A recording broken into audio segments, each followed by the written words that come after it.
Alright, it's time to make it real. I'm Dr. Dave, Iowa City, ER.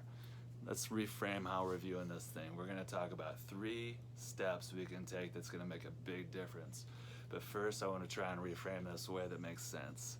Right now, this virus, it's this hard to understand thing about the spread and all the issues they're talking about, and we're hearing a lot. I know that. I'm going to help make it real. I'm going to make 3 points, but first, I want to give a perspective. Let's start viewing this virus as a little blue spaceship. And then it makes a lot of sense what we can do on the action steps we can take. This little blue spaceship, it doesn't travel very far by itself in the air. It doesn't have much gas. It just drops down. Wherever it stays, well, that's an issue. We're going to talk about that. But now we're going to go back to that little virus also about it's not that durable. It lasts for days. We're trying to figure out how long, 4 days, longer, we don't know. But we know how to break it down. And that's what we're going to talk about also. So let's get back to the 3 points. Issue number 1, social distancing. Why do we do this? Because again, the virus can't travel far. Through my breath, it's running out of gas. It'll just drop down. Their spaceship doesn't have much gas, but it's got supplies to last about 4 days, longer, don't know. They're gonna figure that part out. But the thing is, it can sit on surfaces.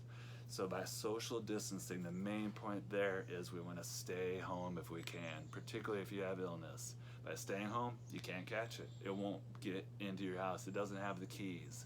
But if you do have to go out, social distance, it's easy, just figure this out. Just breathe. You don't feel it on your hand. That's why the WHO says 3 feet, 1 meter.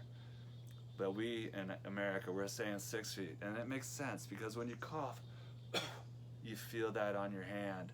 That's the virus travel. It wants to be propelled. That's why it's making you cough. So that little blue spaceship can travel farther. That's why if you do 6 feet, you're much less likely to have an issue.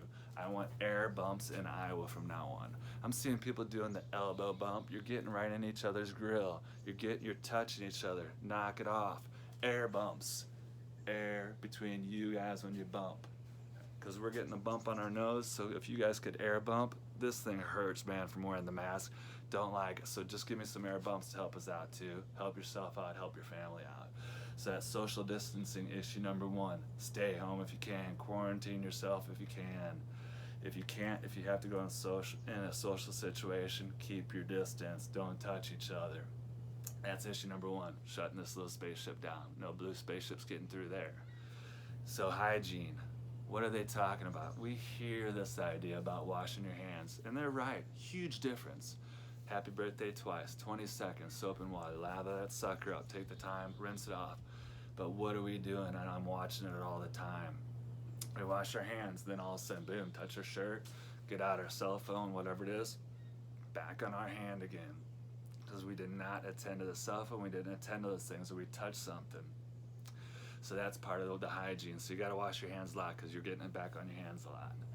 That also means attending to any surfaces that might have it on there and cleaning it with proper solutions. Clearly said online about the alcohol percentage as well as the other elements that you can utilize. But hygiene, what's the other issue with that? Why do we say don't touch your eyes? Well, your eyes make tears. They go under your nose. Your nose then goes in your respiratory tract. That little blue spaceship's getting in us, and the factory sets up. And that's when you start having a problem, and you can get sick. You might not get sick. You might have no symptoms, but yet you're going to be a spreader. And it ain't cool to be a spreader. We know that. So that's why I have to keep the social distancing always. There are asymptomatic spreaders out there, and it is in our community much more heavily than you understand. The numbers are not reflecting it.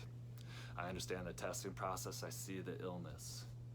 It is out there heavily. We have to take these steps right now. All right, issue number 1, action step 1, social distancing. Stay home.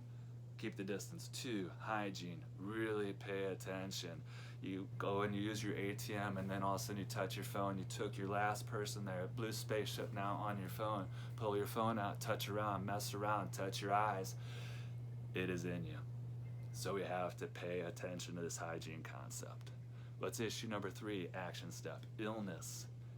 Like I said, you might not have the standard symptoms. You might have no symptoms. You might have diarrhea. That can be a presentation. Majority have fever, but not all.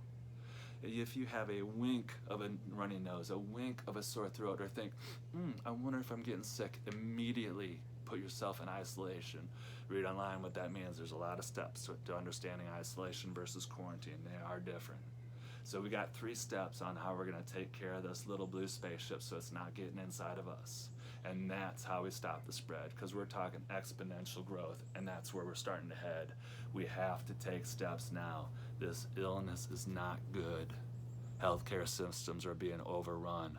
You know how it was before. We're almost to the brink to begin with, and now we have this on top of us. And some of us are going to go down in the process.